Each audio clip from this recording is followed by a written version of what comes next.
വരൂ കൂട്ടരെ വരൂ വരൂ, കരം തരൂ സൗഹൃദ ചിരി പകരൂ. വരൂ വരൂ കൂട്ടരെ വരൂ വരൂ, കരം തരൂ സൗഹൃദ ചിരി പകരൂ.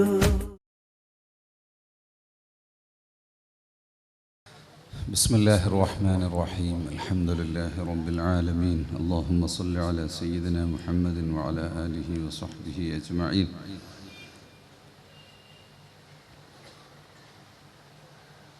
കാലഘട്ടത്തിൻ്റെ ഏറ്റവും അനിവാര്യമായ ഒരു വിഷയം ചർച്ച ചെയ്തുകൊണ്ടാണ് SSF ഇന്ന്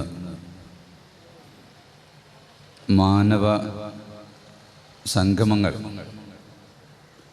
സൗഹാർദ്ദത്തിൻ്റെ ചരിത്രം ഓർമ്മപ്പെടുത്തി സൗഹാർദ്ദത്തിലേക്ക് മടങ്ങാൻ, അത് നിലനിർത്താൻ വേണ്ടിയുള്ള പരിപാടികൾ വളരെയേറെ ശ്രദ്ധിക്കപ്പെട്ടിട്ടുണ്ട്. വിശുദ്ധ ഇസ്ലാമിൻ്റെ യഥാർത്ഥ കാഴ്ചപ്പാടുകൾ തെറ്റിദ്ധാരണകളിലൂടെ ഇസ്ലാമിനെ വികലമായി മറ്റുള്ളവർ മനസ്സിലാക്കുന്നതിന് വഴി വെച്ചു കൊടുത്തിട്ടുള്ള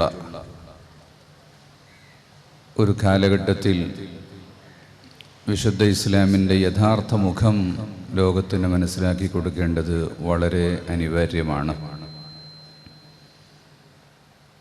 ഇസ്ലാം വളരെ സഹിഷ്ണുതയുള്ളൊരു മതമാണ്. മുസ്ലിമാകുന്നതും മുസ്ലിമായി ജീവിക്കുന്നതും മരണശേഷമുള്ള വിജയത്തിനു വേണ്ടിയാണ്. ഇസ്ലാമിക ജീവിത ചിട്ടകൾ ഭൗതിക ജീവിതത്തിൽ വളരെയേറെ ഗുണം നൽകും. മതം, വിശുദ്ധ ഇസ്ലാം ജീവിതത്തിലൂടെയും സന്ദേശങ്ങളിലൂടെയും മറ്റുള്ളവർക്ക് അറിയിച്ചു കൊടുക്കുക, പകർത്തി കൊടുക്കുക, താല്പര്യമുള്ളവർക്ക് സ്വീകരിക്കാൻ അവസരം നൽകുക. അടിച്ചേൽപ്പിച്ച് ഒരാളെ മുസ്ലിമാക്കാൻ പറ്റുകയില്ല. ലാ ഇക്റാഹ ഫിദ്ദീൻ, ഖദ് തബയ്യന റുഷ്ദു മിനൽ ഗയ്യ്. ബഹുദൈവാരാധന ഇസ്ലാമിക അടിസ്ഥാനത്തിൽ പാടില്ലാത്ത ഒരു കാര്യമാണ്. എന്നാൽ ബഹുദൈവാരാധകരായ ഒരാൾ നിന്റെ അടുത്ത് വന്ന് അഭയം തേടിയാൽ അവൻ അഭയം കൊടുക്കൂ. വഇൻ അഹദും മിനൽ മുശ്രിക്കീന ഇസ്തജാറക ഫഅജിർഹു. വിഗ്രഹാരാധകനായ ബഹുദൈവാരാധകനായ ഒരാൾ വന്ന് അഭയാർത്ഥി വന്നാൽ അവനെ നീ സംരക്ഷിക്കണം എന്ന് ഖുർആൻ പറഞ്ഞുവെങ്കിൽ, ഹത്താ യസ്മഅ കലാമല്ലാഹ്, അവർക്ക് വേദം കേൾക്കാനുള്ള സൗകര്യങ്ങൾ ചെയ്തു കൊടുക്കണം. വേദം ആരുടെയും മുന്നിൽ പൂട്ടിവെക്കേണ്ട ഒന്നല്ല, ആർക്കും കാണാൻ പഠിക്കാനും പറ്റിയതാണ് എന്ന് വിശുദ്ധ ഖുർആനിലെ സൂക്തങ്ങൾ നമ്മെ പഠിപ്പിക്കുന്നുണ്ടെങ്കിൽ, ഇസ്ലാമിൻ്റെ സഹിഷ്ണുതയെയും മാനവികതയെയും നമുക്ക് മനസ്സിലാക്കാൻ സാധിക്കും.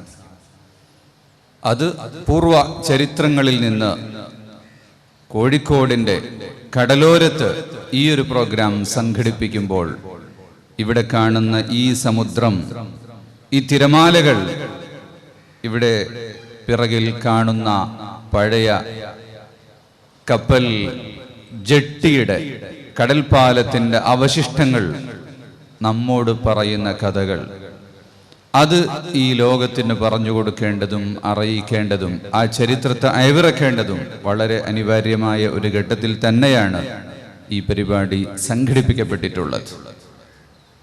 ഖാദി മുഹമ്മദ് അവറുകളുടെയും ഈ കോഴിക്കോടിൻ്റെ ഈ കാണുന്ന കെട്ടിടങ്ങൾ, ഇതിൻ്റെ പിറകിലുള്ള പട്ടണങ്ങളും അവിടെ അധിവസിക്കുന്ന ജനങ്ങളും അവരുടെ തറവാടുകൾ, അവരുടെ പിൻതലമുറക്കാർ, ഇവിടുത്തെ മസ്ജിദുകൾ, ഈ നഗരയോരത്തിനുള്ളിൽ കഴിയുന്ന ഒട്ടേറെ ഖബറുകൾ, ആ ഖബറുകൾക്ക് മുകളിലുള്ള കുബ്ബകൾ, ഇതെല്ലാം ചരിത്രത്തെ ഓർമ്മിപ്പിക്കാൻ വേണ്ടി പണിതതാണെന്ന് നമുക്ക് വ്യക്തമായും മനസ്സിലാകും. ആ ചരിത്രങ്ങൾ ഓർക്കുന്ന ഒരാൾക്ക് ഈ നാടിൻ്റെ നന്മയ്ക്ക് വേണ്ടി, ഈ നാടിൻ്റെ ഐക്യത്തിനു വേണ്ടി, ഈ നാടിൻ്റെ ഭദ്രതയ്ക്കു വേണ്ടി, മനുഷ്യകുലത്തിൻ്റെ നാനോന്മുഖമായ പുരോഗതിക്ക് വേണ്ടി പ്രവർത്തിക്കാനേ സാധിക്കുകയുള്ളൂ.